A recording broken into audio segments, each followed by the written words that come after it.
Mr. Render, thank you so much for taking time with me to do my final feedback conference for my leadership program. How are you doing today, sir? I'm fine, thank you. Hope that you are too. I am. So we'll get right to it. So for this final conference, it's just pretty much just to wind down my program and find out where I am and in terms of my strengths and my areas for growth, and being that you've worked with me throughout this process, for you to be able to identify ways that I can grow. And maybe you from your perspective, can show me some things that I haven't seen as I've reflected. One of the first things is areas of strength. Can you identify some areas of strength that you have noticed while working with me? Sure. I think that there are several areas of strength, and they could all be categorized, subcategorized, but there are some things that just make things flow. So just thinking based on our collegiality and working together, I think you're very organized. I think that's very important for a leader to be organized. To have a plan and be able to implement it is key. I think that you're very analytical. In today's age of data analysis, we need more analytical instructional leaders and looking at behavioral data to help improve the school. I also would say that you're very engaging. I think that you not only engage your students, but you engage colleagues to build buy-in, which ultimately leads to improved school climate. So I would say those are some strengths that you bring to the table. Okay. Well, I thank you very much for that. Secondly, areas of growth. So what are some things that, we all need to grow all over the place, but when you observe some of my practices, what are some areas that you can identify that I need to grow in particularly? Okay. I definitely like the way that you made that segue. And it's very important to understand that there are areas that we all can improve in. It doesn't necessarily mean that we're deficient or lack knowledge, but overall, I would say continue to build more rapport with colleagues and to establish a larger buy-in base. Simply working with the ninth grade mathematics instructors and select support personnel allowed you to get the tardy program off the ground. So I would just say build into showing the rest of the staff how effective that could be, because some of the behavioral problems of a school could begin to impact instruction. And so if we could get a handle on the behavior part, we could ultimately improve instruction, and that will be the sign of a very good instructional leader. Okay. All right. Well, thank you for that. I can definitely see how growing from that would make me a better leader and to better benefit the teachers and the students. Looking at number 3. Well, we're going to look at the LST standards, and what I'll do is I'll start it off and I'll rank myself. And in terms of the ranking system, let's just stick with the level 1, 2, 3, and 4, with 1 meaning needs improvement and level 4 means exemplary for each of the standards. So starting with performance standard 1, and for this right now, you can provide feedback if you'd like for each of them, but looking at different levels in terms of my grade for it. All right, so performance standard 1 is instructional leadership. For this one, I gave myself a level 2, instructional leadership. What are your thoughts on that in terms of your rating for me? Okay, am I to assume the level 2 is emerging? Correct. Headed proficient? Yeah, level 2 is emerging. Level 3 would be proficient, and then level 4 would be exemplary. Okay, well, I personally would score you closer to a 3 than a 2. I know that you can only control your individual classroom, but I think as an instructional leader, when you share with your colleague within your department, their grade level and the whole staff, and you get them to look at assessment data and use that to drive instruction, I definitely think you're headed toward being an instructional leader who supports a standards-based curriculum. So I would definitely say on the higher continuum between a 2 and a 3. Okay. All right. Performance standard 2, school climate. So actually in this one, I rated myself as a level 3. So, and your thoughts on that one? I concur. I think that everything that you do as a person and as a teacher leader, you're definitely working towards improving school climate and safety for everyone. Mm-hmm. Thank you. And for performance standard 3, planning and assessment. Again, I ranked myself as a level 3 for the planning and assessment piece. Your thoughts? I would definitely agree with that, and I think that the only caveat that I would have with that is to continue to analyze data from multiple sources. I know that we all get tired of standardized testing and all those things, but the more formative data we can collect and look at for instruction, the better off our children will be in the long run. Okay. Performance standard 4, organizational management. Now, for this one, and I think a few more upcoming ones, I rank myself at a level 1 just because I haven't had the experience of managing an entire school. It's been limited to the classroom and the department. Do you have any thoughts, or maybe you notice, and later on the next question is going to go into how I can increase my knowledge, skill, and experience in these areas. So you may not want to comment quite yet on that, but if maybe you've noticed where some of the things that I've done have affected an organizational level, then maybe you can comment there. But like I said, I gave myself a level 1 simply because I don't feel like I've had the platform to have that particular experience. You have any thoughts on that one?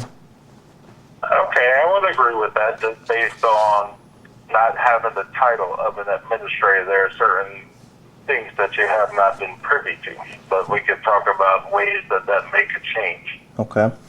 Also, similar score for me for the standard 5, human resource management. I gave myself a level 1 for the same reasoning.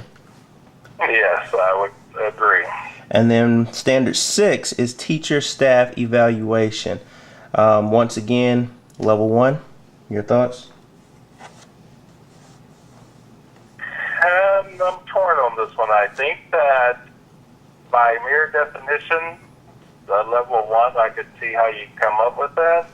But I would definitely say a number 2, emerging towards a number 3, because when we hear teacher staff evaluation, it's not necessarily the teaching evaluation. It also has to do with looking at student work and helping colleagues come up with differentiated instruction and looking at student learning needs. And if I'm not mistaken, I think you have experience with both special education students and gifted students. So I think that that's a strength that we can build upon. Okay, I can definitely see it from that angle. Performance standard 7, professionalism. I rank myself as a level 3 in that particular category. Your thoughts? Yes, I would agree with that. Okay, and then finally, performance standard 8, communication and community relations. Now, in this one, I rank myself a level 2, and once again, it's based on the classroom. I think I could do better in terms of the community relations. I do a good job of communicating with parents, teachers, and students, but I guess including all stakeholders. I haven't taken opportunities to maybe include businesses or other community programs or leaders into the school and the classroom. So I rank myself a level 2, knowing that I could do a little bit more there in terms of that. What are your thoughts on it? I would agree with that one as well. Okay. All right, so that covers all the standards for LKeys. And then finally, the fourth thing is strategies for increasing my knowledge, skills, and experience in identified areas of growth. I think, let's see, going to Performance Standard 4, Organizational Management. What are some things that you can maybe recommend to me to put that quote unquote feather in my cap in terms of organizational management to build upon that and become a stronger in that standard as a leader? Well, the only thing that I could think of is if you are allowed to shadow or become an administrative assistant, if you will.